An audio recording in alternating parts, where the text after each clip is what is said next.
to the Backyard Professor videos. I'm going to explore some themes from a contrasting set of viewpoints about the Bible, about a specific episode in the Bible that I think is exquisitely instructive. I think it's interesting that the Bible can be and has been and will continue to be always interpreted from a particular religious viewpoint. And in every case, that viewpoint, that bias, warps what the Bible says and means, possibly. So I'm going to explore that with you in this video. Paul Copan, one of the articulate and quite popular Christian apologists, in an article entitled, "Is Yahweh a Moral Monster? The New Atheists and the Old Testament Ethics," Copan seeks to discuss the ideas on some of the biblical narratives that atheists have brought up as being exceedingly difficult to believe in. Usually, of course, the very famous or infamous, depending on your point of view, of course, chapters in the book of Joshua, where the Israelites go in and absolutely commit complete genocide and infanticide, and they completely wipe out the Canaanites. And Copan, with his Christian appreciation of a higher morality, we'll say, decides to take on the atheist arguments about this and propose a Christian apologetic for this very gruesome, very brutal episode described in the book of Joshua. How does he fare? Well, let's explore this. Hector Avalos is the one who's responding to Copan in describing the apologetic aspects of this story in the book of Joshua, of the conquest of Canaan. Avalos, in his response to Copan, has this to note after analyzing several of his approaches to this issue. He says, Copan's arbitrary privileging of his faith claims devolves into a morass of moral relativism when he tries to justify the genocide of the Canaanites. Here's the problem with Copan's apologetic. First, the genocide of the Canaanites flies in the face of Copan's touting of the concept of human beings being created in the image of God. And how is this explained? Here's how Copan puts the argument. Here's how he frames it, and Avalos' response to it. First, Copan, even more fundamentally, human beings have been created in God's image as co-rulers with God over creation. He cites Genesis 1, 26, 27, Psalm 8. Unlike the ancient Near Eastern mindset, in which the earthly king was the image bearer of the gods. The Imago Dei establishes the fundamental equality of human beings despite the ethnocentrism and practice of slavery in ancient Israel. Avalos brings up his response. He says, yet biblical narratives clearly show that the Imago Dei matters very little in ensuring human equality.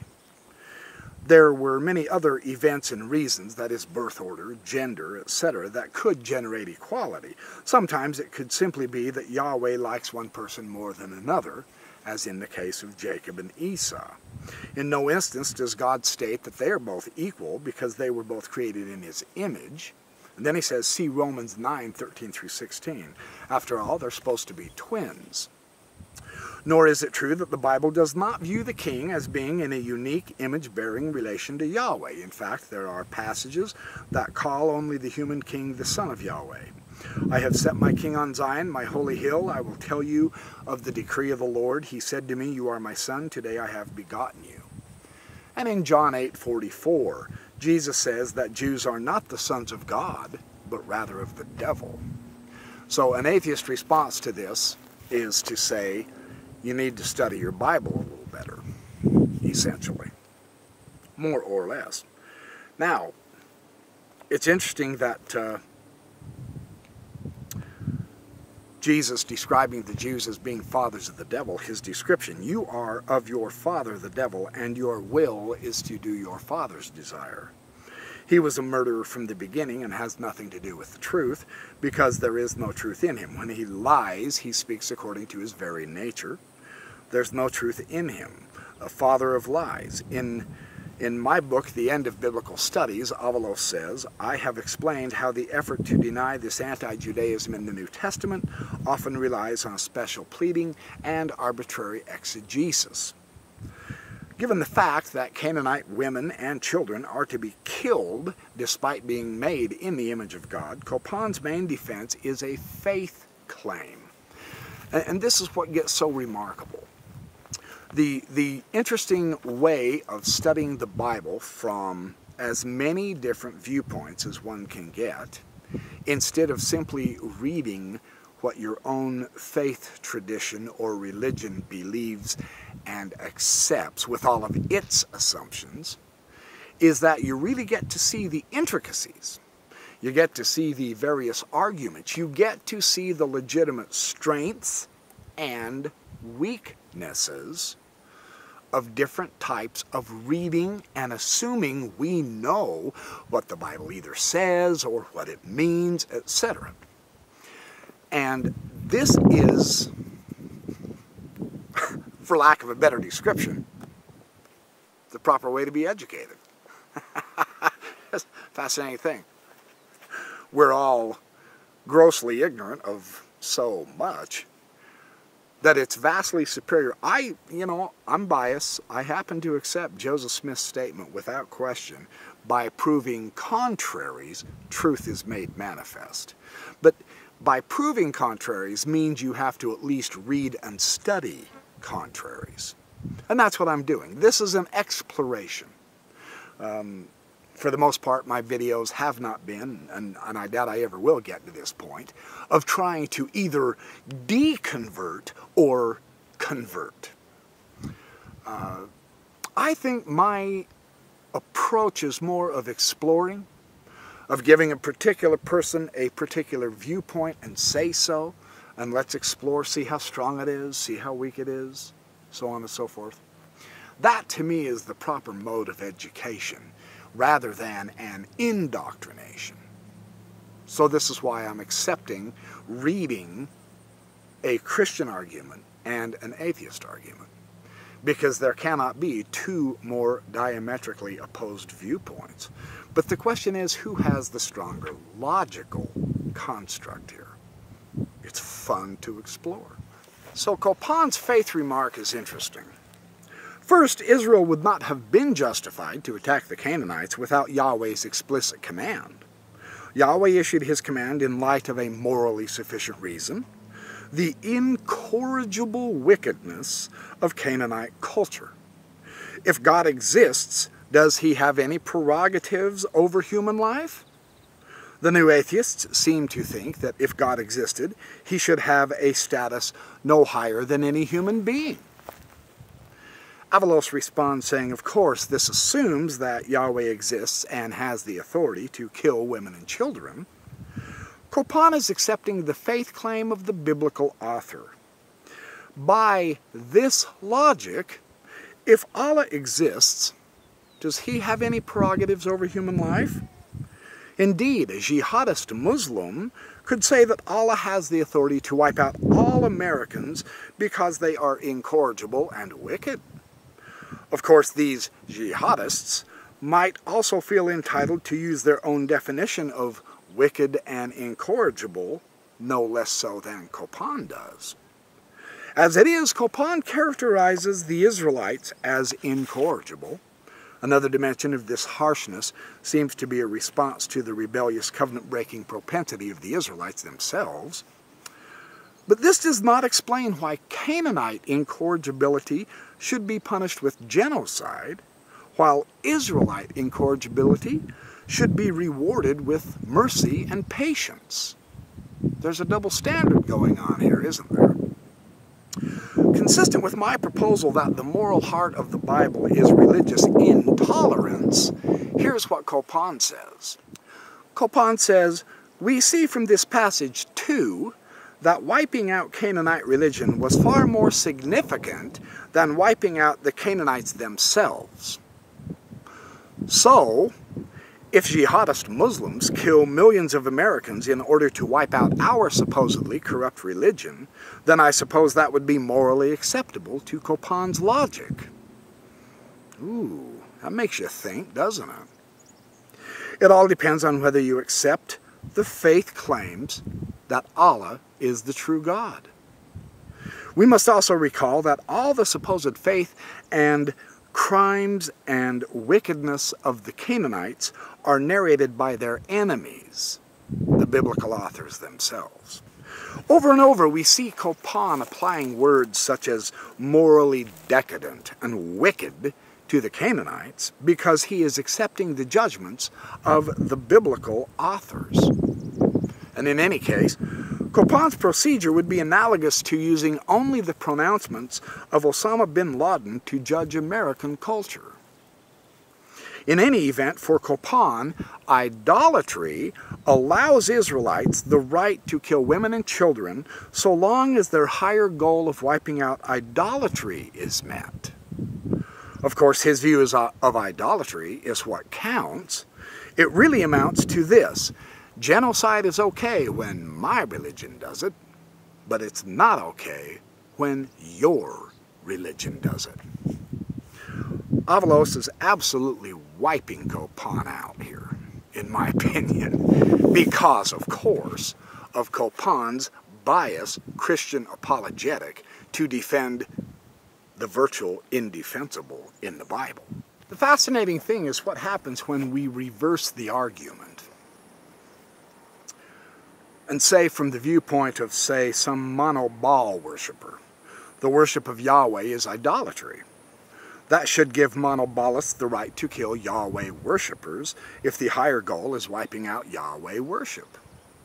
Moreover, we know that even according to biblical materials, idolatry wasn't wiped out. If that was the point, it missed the point. Later on, we see Jeremiah lamenting the idols again. Therefore, Yahweh ends up killing women and children in vain.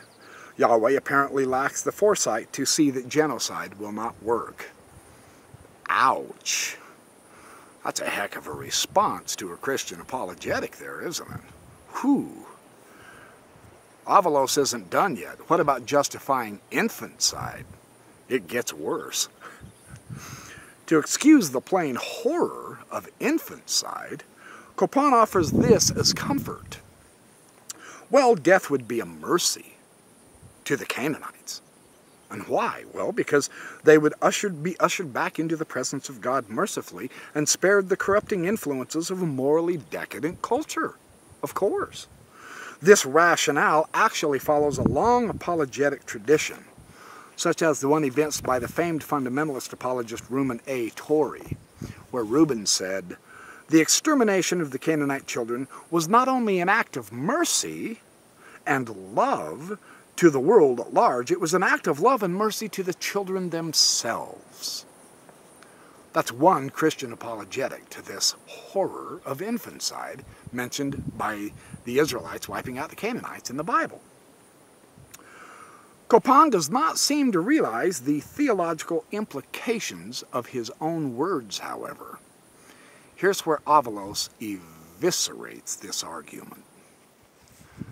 First, he says, if it is true that killing infants ushers them immediately into the presence of God and spares them corrupting influences, then this is a fantastic argument for abortion. Why allow any child to be born if we can send him or her straight to heaven? After all, isn't the salvation of souls more important than any human experience? This is especially the case if we take literally the words of Jesus in Matthew 10:28, "And do not fear those who kill the body, but who cannot kill the soul. Rather fear him who can destroy both the soul and the body in hell." If soul saving is the goal here, then abortion provides a 100% salvation rate. Yahweh could also decriminalize killing infants today, since the goal of soul saving should be no less worthy today than it was in the time of the Canaanites. So the difficulty here is immense, so far as I can tell. The apologetic that's offered here is because of approaching an ancient text with a modern religious bias, so far as I can see. We simply don't allow genocide in our day and age. It's simply not going to go unpunished. And thank God we don't. To try to find a moral excuse for it in ancient times is obviously an extremely difficult proposition, as the atheist handed the apologists, the Christian apologist's hat back to him with his head attached. Avalos decimates Copan in this particular discussion on this particular issue, because the inability of being able to broaden, to give an objective assessment, I'll say that, that's even a better way. We don't approach religion objectively. And the more we try to make sense of the Bible, which is from another time and another culture and another mindset, under completely different circumstances than what we have today, even today in Israel, is an extremely difficult proposition. And I don't think the situation, the issues, have been solved. Now, perhaps they have. But I don't see how, and I don't see where. So what's my point of bringing all this up? To help us be aware that when we are proposing to teach someone the truth from the Bible, because we pick and choose which parts of the Bible are comfortable for us, and because of a particular religious bias someone may have because the ancients didn't act like what we would today, you have to be very careful in saying, we have the truth. Our interpretation is true. Because what our interpretation is just that. It's an interpretation. Right? Just something for you to think on. So thanks for watching my videos, and I will see you in the next video, and in the meantime, remember, like I love to say, have a great life.